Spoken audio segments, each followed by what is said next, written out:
you're training to bend steel, there's actually going to be a lot of tendon and ligament use, especially with the hands not having a lot of room for actual old-fashioned muscle. A lot of the stuff down here is going to be tendon and ligaments. And that grows a lot slower than your muscles do, so you have to be a little more careful in how you train them.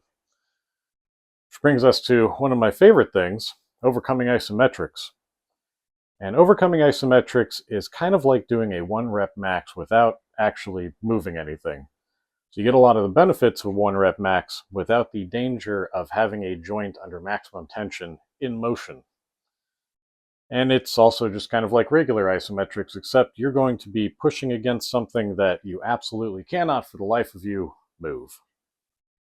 This is something that would have been seen back in the old strongman days of like Alexander Zass. According to legend, he bent the bars of his jail cell in order to break out. We're not actually going to bend stuff, but that's supposedly how he built up the strength to do it. So overcoming isometrics, you take something like you would for bending a piece of steel at whatever angle it is you want to practice, and then you try as hard as you darn well can to bend it.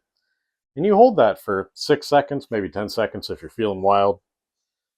And it allows you to build up that tendon and ligament without the risk that would come from, let's say, bending a bar and it starts moving in your slip, or the problems that come up with these bars being a little bit thinner.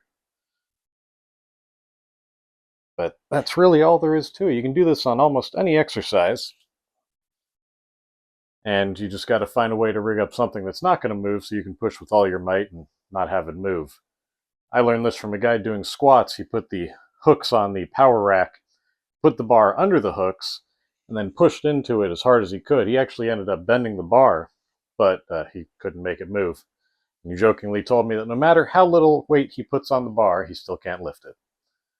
So, training to bend this kind of stuff, do a little bit of practice on this. It is going to save you some work down the road as you strengthen your tendons and your ligaments, and it is also a lot cheaper to just have one really sturdy stick as opposed to buying a whole bunch of short pieces of metal.